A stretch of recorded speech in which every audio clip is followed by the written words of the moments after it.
A rough road, brothers and sisters.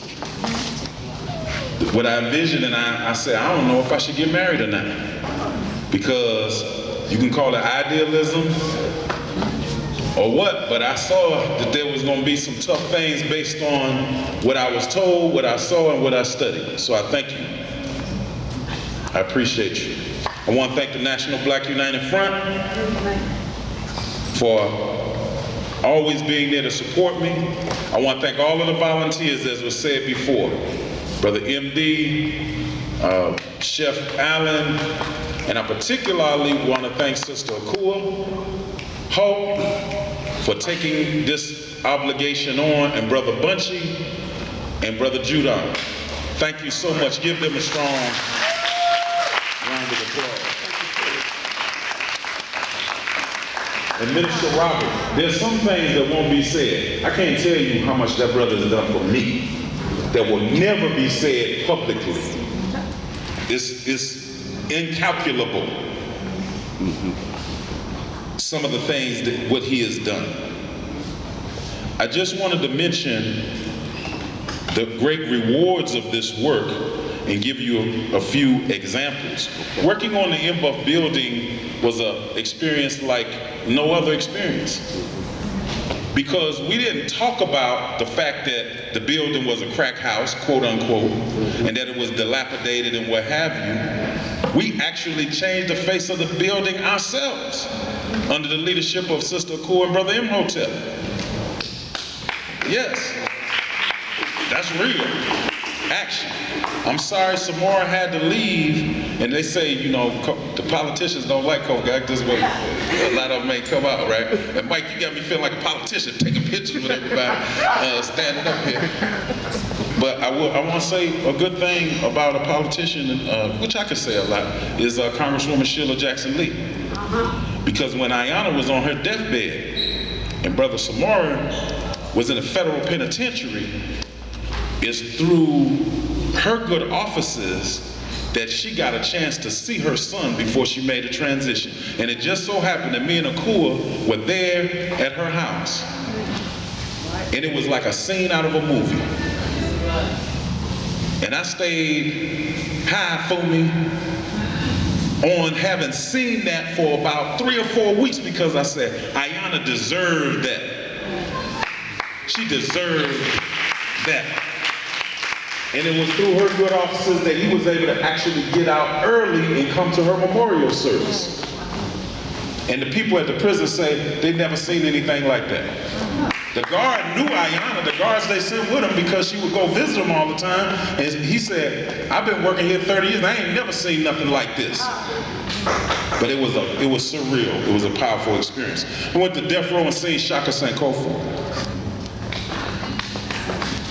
And man, to go in these prisons, behind all these walls, and look at this modern day enslavement. Yes. It's unreal. That brother had politicized himself, and I couldn't get out of the waiting room, brothers and sisters, because I couldn't just talk to Shaka. I had to talk to Thomas Miller, and I had to talk to this one, and they was like, Kofi, come over here, Kofi, come over there. You don't. But I'm glad that I got a chance to interact with him. And we had a situation, I'm gonna say this and I got one more thing and then we'll be out of here. One night I left an NBUF meeting, this got to do with prison. Turned on the TV and some prisoners had taken a guard hostage. And I said, I bet you we know them brothers. And damn sure right. Next thing I know, the phone was ringing and they said they want y'all to come up to the prison. So me, Deloitte, and Njeri, they asked us, we rode up there to Huntsville, I think it was, the middle of the night. Livingston, okay, Gloria knows about the prisons, man. So anyway, we rode up there in the middle of the night, and they said, brother, one of their demands is they want to see y'all. So long story short, we went through, you know how prisons are, I didn't even know where I was, it was like a maze. Well, no, at first, the representative of the governor, George Bush, and the prison warden said, well, just talk to him on the phone so they can let this white lady who's a prison guard go. And we were going back and forth, and thankfully Deloitte was there with wisdom, and Deloitte said, no, we ain't gonna talk to him on the phone, we wanna see him in person. So they said, well, we're not gonna do that, let me go back and talk to the governor, and Deloitte said, okay, I'm sorry, we thought we could be available, we leaving. And I was sitting there thinking, dang, this is life and death, you know? And Deloitte he was the elder and he had the wisdom. And then they said, wait a minute, don't go. Bottom line is they let us back there to see him. We went back in that maze and they had like 50 riot troops right outside the door where they were holding, and these brothers was in there with their shirts off, with their prison tattoos, holding this white woman with a shank, who was a prison guard. Deloitte walks right up to the little cage that they were in. And Jerry sat down, the Texas Rangers are standing around and everything. And you know what I said, brothers and sisters? Black power! And they was like, Deloitte, is that you? Kofi and Jerry was like, Black power! Governor Free was standing around. I was just that ignorant back then.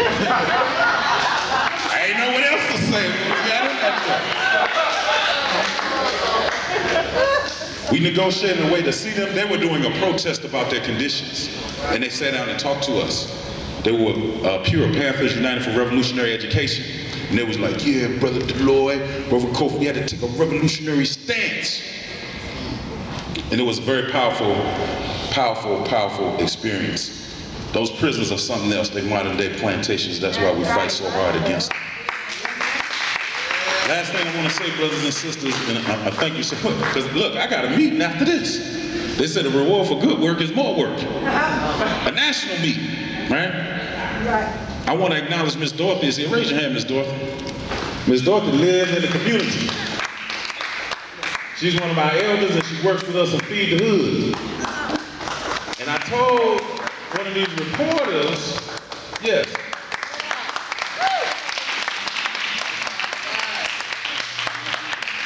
who I was very gracious of, I said, our work is about service to our people and to humanity. And Miss Dorothy is an example of somebody who has been served, but she also works with us. And she's been inspired to do work with us. So that's what it's all about, service. I thank everybody from the bottom of my heart. I appreciate you. Peace.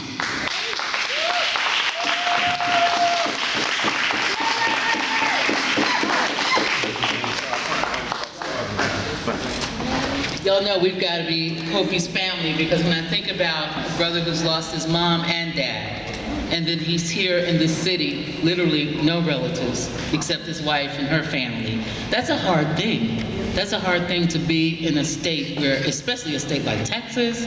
I don't know if you've ever lived anywhere where nobody knows you. I have, and it's a weird feeling to be somewhere and you have no ties to anyone. So we are your family, Kofi. We thank you, and we thank you for your service. We thank all of you. We're going to close out with music. DJ Cool MD, and Deloitte wants to say something. Okay. I just want to say, before you leave, I know some of you already made an investment in Brother Kofi tonight already, but before you leave, I think it would be helpful. I'll start it off with one bill. I don't mean a George Washington either. And before you leave, let's do some cooperative economics. Even if you already have, do some cooperative economics before you leave the door. And we want to probably see if we can collect another couple of hundred before we get out of here. A couple $100 a day. And if everybody, I know some of you already have, so don't but I think we should do that, because we got to take care of this brother. And the NBUF, we take care of him, we taking care of NBUF. And so let's do that at least a day. And I call it an investment, y'all. You're not donating anything. It's an investment. So I think we can do that, and maybe go work with Brother Kofi and help him deal with the long-term struggle of cooperative economics. And NBUF. Okay, thank you. All right. Well, it's a beautiful thing, Deloitte. Thank you. Thank you. As a point of information, April 16th, 15th, and 16th, Africans United for Sanity Now. It'll be our 27th year of community mental health. It'll be at Shape, 6 o'clock. There'll be a movie on the 15th, and then 9 to 5 on the 16th. Thank you. Thank you, Mrs. Denver. And DJ Cool MD, please hit the ones and the twos. He's going to close us out with